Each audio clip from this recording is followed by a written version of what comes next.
जय भीम साथियों। 2024 की तैयारी में सारी पार्टियां लगी हुई हैं और 2024 के लिए माहौल बनाया जा रहा है कि इंडिया गठबंधन और एनडीए गठबंधन, सिर्फ यही दो पार्टियां हैं जो 2024 में चुनाव लड़ रही हैं, बाकी कोई चुनाव नहीं लड़ रहा। आप देखें कि ये दोनों पार्टियां, एक बीजेपी का गठबंधन है और एक कांग्रेस का गठबंधन है। एक हटेगी दूसरी जाएगी, दूसरी हटेगी फिर दोबारा दूसरी आएगी। इनका प्लान क्या है, इस बात को समझिए कि ये चाहते क्या हैं। यानी कि अगर बीजेपी जाती है तो कांग्रेस आनी चाहिए और कांग्रेस जाती है तो बीजेपी आनी चाहिए। ये धारणा है उन लोगों की जो बीजेपी को सपोर्ट करते हैं और जो कांग्रेस को सपोर्ट करते हैं, और बल्कि कांग्रेस की भी यही विचारधारा है और बीजेपी की भी कि तीसरी कोई पार्टी ना आए देश में। और तीसरी सबसे बड़ी पार्टी है बीएसपी। बीएसपी को किसी भी हाल में केंद्र में नहीं लाना है। इनके लिए ये षड्यंत्र रचते हैं और ये षड्यंत्र जो है इन्होंने स्टार्ट कर दिया है। और इसमें जो गठबंधन बनाया है इंडिया नाम का और बीजेपी ने एनडीए नाम का, तो एनडीए तो बीजेपी जा ही नहीं सकती। अगर बात आती है इंडिया गठबंधन की, उसमें बहन जी नहीं है, क्योंकि बहन जी खुद बीएसपी खुद एक इतनी बड़ी पार्टी है जो चुनाव लड़ सकती है और केंद्र में जा सकती है। अभी तक आपने इतने सालों से कांग्रेस को देखा, फिर आप बीजेपी को देखा, लेकिन तीसरी पार्टी क्यों नहीं आ रही है? क्या कारण है कि उसके खिलाफ माहौल बनाया जा रहा है? बीएसपी जितनी ज़्यादा मजबूत होती जा रही थी, उसको कमज़ोर करने के लिए तरह तरह के हथकंडे अपनाए जा रहे हैं, चाहे वो कांग्रेस की तरफ से हो, चाहे वो बीजेपी की तरफ से हो। लेकिन केंद्र में किसी भी वजह से, किसी भी कारण बीएसपी नहीं जानी चाहिए। कोई भी दलित नेता प्रधानमंत्री नहीं बनना चाहिए, ये प्लानिंग है। और बीएसपी की जो विचारधारा है वो अम्बेडकरवादी, संविधानवादी, मानवतावादी विचारधारा है। और अगर मानवतावादी विचारधारा एक बार केंद्र में बैठ गई तो वो देश का नक्शा बदल के रख देगी। और उससे डरते हैं बीजेपी और कांग्रेस। वो कभी भी नहीं चाहेगी कि दलित नेता प्रधानमंत्री बने। और दलित नेता प्रधानमंत्री बन सकता है बड़ी आसानी से, और वो कौन बन सकता है? वो बन सकती है बहन कुमारी मायावती। उसको रोकने के लिए ये कुछ भी करने के लिए तैयार हैं। मैंने उन लोगों की भी विचारधारा देखी है जो बीजेपी के साथ हैं आज। उनका ये मानना है कि अगर बीजेपी जाती है तो कांग्रेस आनी चाहिए।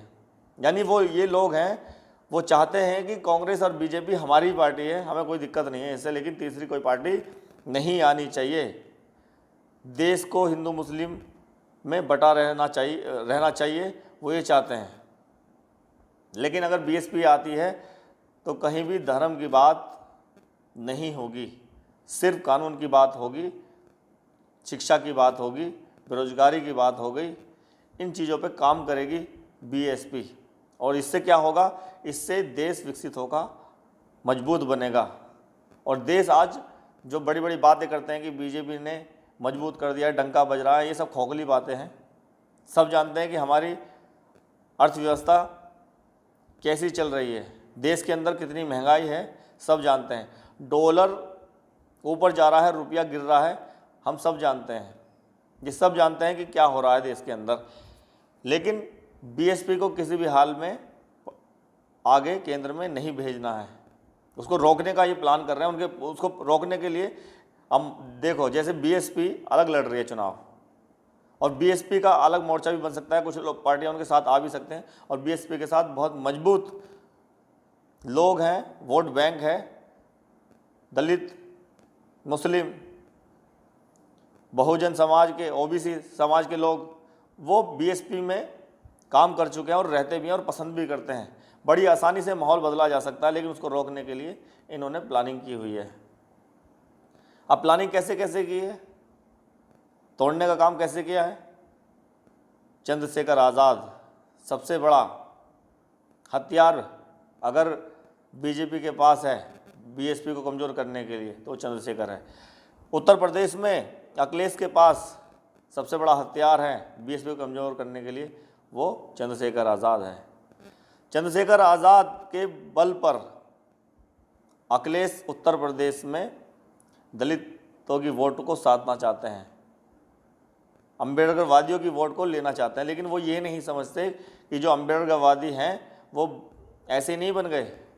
बड़ी सोच समझ कर, हर चीज़ को परख कर, जांच कर तब जाके वो कोई फैसला लेते हैं। तो अम्बेडकरवादी को इतनी जल्दी आसानी से अपनी तरफ करना आसान बात तो है नहीं। तो बीजेपी के पास चंद्रशेखर हथियार हो गया, सपा के पास हो गया, और अभी कुछ टाइम पहले केसीआर सरकार के समर्थन में आरएस परवीन को कमज़ोर करने के लिए वहाँ भी चंद्रशेखर आज़ाद पहुँच गए हैं। यानी कि ये काम कर रहे हैं बीएसपी को कमज़ोर करने के लिए। और अगर ये बहुजन समाज की पार्टियाँ ना हो तो कितनी मजबूत बीएसपी है, सोच सकते हो आप। एक झटके में सरकार बन जाएगी, एक झटके में प्रधानमंत्री बन सकती है बहन कुमारी मायावती।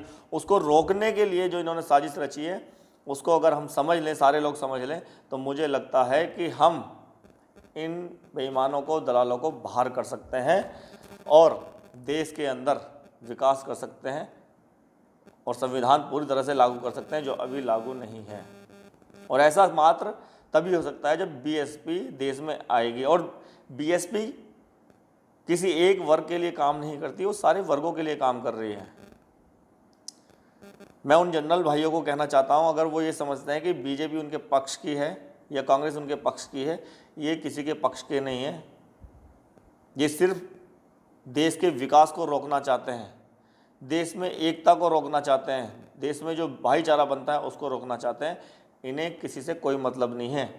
अगर बीएसपी सरकार केंद्र में आती है तो किसी का कोई अहित नहीं होगा। सारे के सारे जो कैटेगरी हैं, जनरल में जितने भी लोग आते हैं, उन सबको बराबरी के साथ दर्जा दिया जाएगा, सम्मान दिया जाएगा और सारे काम उनके होंगे।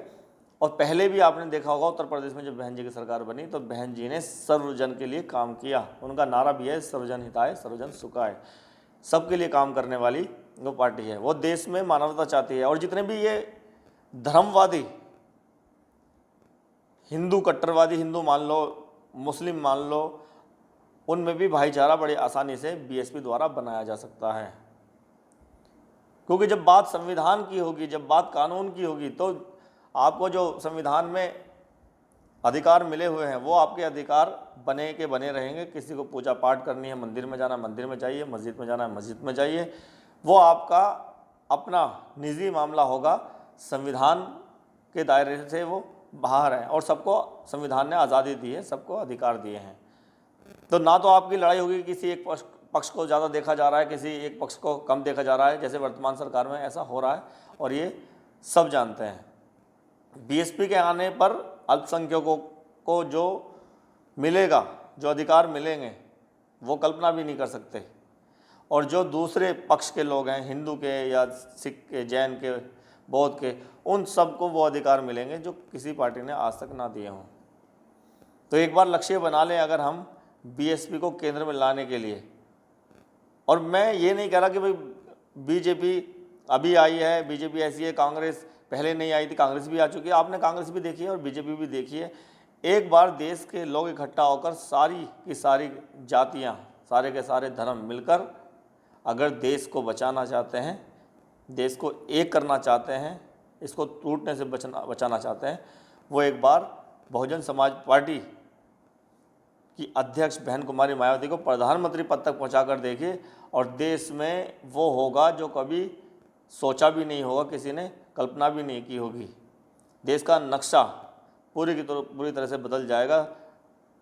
दशा और दिशा दोनों की दोनों बदल जाएंगी और देश विकास करेगा, देश में भाईचारा होगा, एकता होगी। और डंका कैसे बजेगा पूरी दुनिया में देश का, तब देखना आप। ये डॉलर जो ऊपर जा रहा है ना, ये रुपये के बराबर आएगा। और जब रुपये के बराबर डॉलर आएगा ना, तब कहते हैं कि हाँ, देश मजबूत हाथों में जा रहा है, देश मजबूत हो रहा है। तब हम कहेंगे कि देश सोने की चिड़िया था और सोने की चिड़िया वापस बन गया है। बहुत बहुत धन्यवाद। जय भीम, नमस्कार, आदाब, सत श्री अकाल।